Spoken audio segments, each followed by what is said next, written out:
Orang banyak mengicuh gini Pak, bawang gorengnya campur je tapuang. Ya kan? Atung kau ndak balubang lanci anak kan?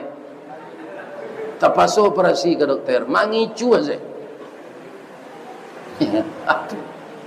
Kau menjual lansik bapak-bapak yang terhormat musim lansik tu, kan yang lagi kacau di muka kotaknya tu.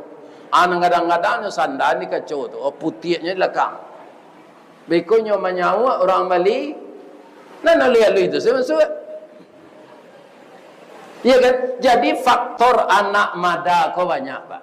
Ada pengaruh makanan, ada nan ayahnya ndak cocok, ndak ada dinyo jadi pegangan salah satunya nang kecil beliau tadi, ndak tawali dia paknya ketika Covid Android, ya kan? Jadinya ndak bisa belajar. Banyak faktornya ndak cik sudah Pak.